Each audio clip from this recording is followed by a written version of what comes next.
Alright guys, we're here to discuss all things A3. Audi A3 Cabrio, A3 front wheel drive, A3 Quattro, S3, and the Mac Daddy of all daddies, the RS3. Alright guys, so the A3 front wheel drive looks exactly the same as an A3 Quattro. The only difference on the outside is the badge that says Quattro. So how would somebody know? By looking at the badge on the back and the badge on the front. On the side, the car looks exactly the same. Same body frame, same type. There's no difference in the car itself, except for the engine. The engine does obviously make less power, but on a front wheel drive car, for most people, it's plenty. All right guys, so in an Audi A3, what do you get? Is it worth the money? What do you get for 35K? Well, you get heated seats, you get leather, you get Bluetooth, you get iPod connector, you get Apple CarPlay, you get a sunroof, you get all the power stuff you'd expect from an Audi at that luxury level. You actually do get a pretty surprising quiet car. And on the outside, it looks like a Quattro. So why would you spend the money on a Quattro? Only if you need it. All right, so here is an A3 Quattro. The Quattro makes a little bit more horsepower, about 40 horsepower or so more than the front wheel drive. But as I said, on the outside, you can't really tell a difference. This is a Haldex system, so it's primarily front wheel drive that'll transfer power to the back when it needs to. All right guys, so here in an Audi A3 Quattro, what is the difference? On the inside, I can't really tell too much. One of the main things I see on this specific model, this is a top tier model, so this is kind of cheating, but this specific one has Audi Virtual Cockpit, where you have all your maps basically laid out in front of you on the gauge cluster, versus in other cars, you have it either on the center dash or in the middle. This one actually opens it up and you see the whole gauge cluster has a map in it. So in this specific model, you can actually basically write in what it's going to show you on the screen. So if you want to go to, say, let's pick a street, let's call it Richmond Street, and I want to write Richmond Street on the actual cluster here, I would write it in, and I write R, would come up, you select it. The thing I like about the system is as you scroll down the list here, if you look there, it'll say Richmond Street, Richmond Road. It'll actually show you where you're gonna go before you actually select it. So a lot of other cars I've jumped into, you sort of go to Richmond Street, you click it, it'll take you to Richmond Street, but you want a Richmond Road. So this is kind of cool. You go to Richmond Street, it'll show you where it is with respect to where you are, as well as Richmond Road, and then you select the one you want, one time not going into it and then deleting it. The Audi A3s don't have a 360 camera at the moment. They only have a rear view camera with front and rear beeping sensors, and you can get it on the whole lineup. You can't get upgraded sound on a front wheel drive. You get the standard Audi stock radio, but if you want Bang & Olufsen, you have to step up to a Quattro. So Audi makes it a certain way that they sort of build you up. So if you want to get all the meat and potatoes, you sort of have to step up and get a Quattro. Also, probably 97% of cars sold in Canada are Quattros. We don't really sell very many front wheel drives.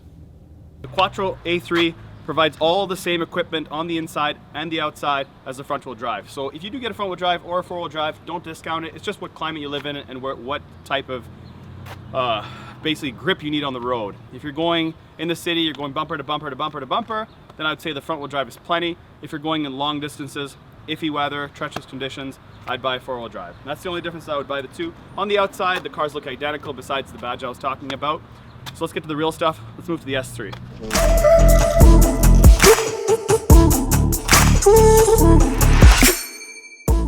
All right guys, so this is where the enthusiasts get involved.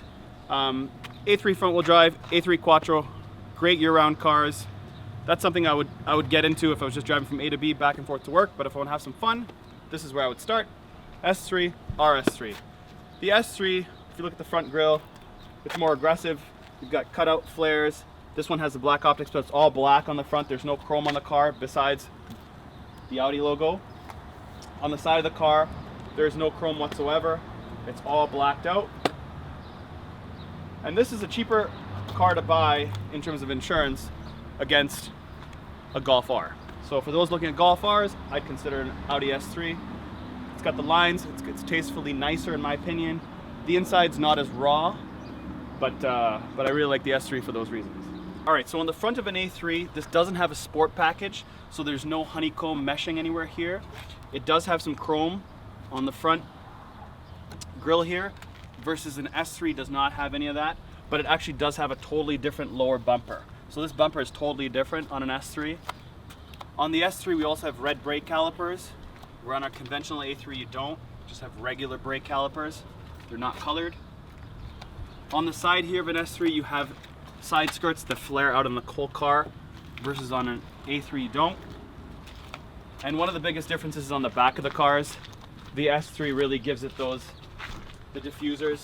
Got 4 diffusers there, and you've got quad exhaust versus dual exhaust. So one thing I do like about Audi is that even on their base cars, they don't put one measly exhaust. They do have side-by-sides, and they're actually on the width of the car, and they're not two dinky little exhausts on the back. All right, guys, so what I've noticed by jumping in this S3 here, still very similar. The dash is the same, but the tad bits are actually different in the S3. One of the biggest differences is the seats. This sort of BMW Vader seats from back in the day that Audi has pulled in. I guess they're Recaros essentially. You have the stitching here, which is really a really nice piece. Back in the day, you have to spend $100 grand to get this type of stitching on a car, but you can get this at the $50,000 price point, which I think is awesome. The steering wheel is a flat bottom steering wheel. It's perforated. However, you can get this in the A3 Sport Pack, but the seats you can't. The pedals you can. So these are stainless steel pedals, which you can get also in an Audi A3 Quattro. But you can't get the engine, so that's where 300 horsepower is going to make a difference in your life as opposed to 225. So yeah, that's one of the big factors that I've noticed, and also some of the stitching pieces on the door here that I've noticed is different. But other than that, it's still pretty Audi A3 Quattro. I haven't seen a huge step up in the S3, so it must be in the engine. So this virtual cockpit you're seeing in front of you, you cannot get it in a front-wheel drive. You can only get it in a Quattro, you can only get it in an S3 and an RS3. Usually back seats don't interest me, but this car, actually, I look at the back seats and I say, that stitching is awesome. Like, stitching makes a big difference. What do you think?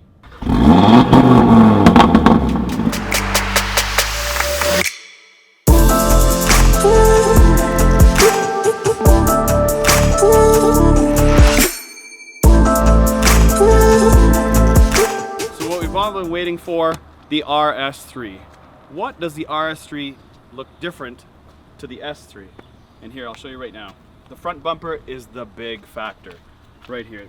These wide mouth, this black optic sort of insert they've indented here with the honeycomb grille. The awesome Quattro badge, they finally did it. Waited years for this, and it's awesome. You pull up behind somebody on the highway and they look in the rearview mirror and they see this monster grille with the Quattro badge. It's awesome. All right, so on the back and side of the RS3 here, it does have a wider front fender flare. The side of the car is identical to an S3. There is no wide body in the back, it's just in the front. And on the back of the car, the rear bumper is totally different as well as the exhaust. This specific one has a sport exhaust, so it's got black exhaust tips on the back here. So on both vehicles, they have dynamic taillights. So if you check the taillights out, on both cars, they have dynamic taillights. The RS3 has a wider rear lip than the S3. All right, so on the S3, we've got 235, 35, 19. On the RS3, we have 235, 35, 19s in the back, 255, 30, 19s in the front. They sort of run a staggered setup, depending on what model you pick on an RS3. But that's pretty interesting that I found that the front tires are actually wider than the rear tires. All right, guys, so I drive an Audi RS3 every day. I've been driving one for about a month now, this exact car, so I'm very well accustomed to what I feel you get out of an A3 four-wheel drive, S3 and RS3. One of the big features I like about this car is the steering wheel. The steering wheel is a full Alcantara steering wheel. The paddle shifters are nice and high. It's flat bottom like the S3 or the A3 Quattro Sport. The seats are pretty similar to the S3. I find them have a little bit more padding for some weird reason. And then the seat on the inside here has sort of what they look like to be ventilation, but it's not ventilated. On the door panel here, you've got carbon. Same stitching as you do as an S3, but you have Alcantara here, which you don't have on a regular S3. And then the door handle is slightly different. It's sort of, it's not full aluminum, but it's got that aluminum feel, and it's really heavy and meaty, which I kind of like when I open the door. At night, they've got a really cool feature. When I open the door, there's sort of an emblem that shoots down that says Audi Sport, and it's in full color, and it's a really awesome feature. When you open the door, you see this thing. It's like you're Batman, basically, so I find that pretty cool. The carbon stretches all the way through, but that's really like an inlay which they can put, as I said, in a front-wheel drive, four-wheel drive. You can get an inlay aftermarket or from parts and have them put it in. So on the inside, I don't really feel that big of a difference from an A3 from the lineup, but really this thing is all about the motor, the brakes, and the look. One of the unique things about this specific dash on this virtual cockpit, it's got a different display than the other ones. This one actually has a G meter, it has a power and torque meter, which the other ones don't have. So if you look here on the right hand side, I've got the power and torque, which I don't normally have on the other models.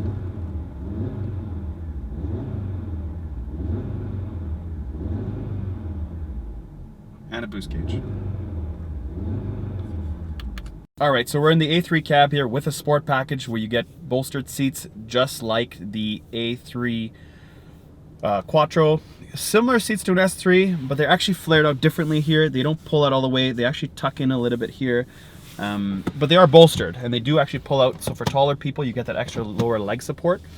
You get a flat bottom steering wheel just like most of the other S models, whether it be an S3, RS3, as well as an A3 Sport Pack. So the cab actually is pretty sporty if you want it to be sporty. You get Bang & Olufsen, you get virtual cockpit, all the same stuff you get across the Audi A3 lineup and now pretty much most of the models. But what I do like about the cab though is you have a lot of headroom.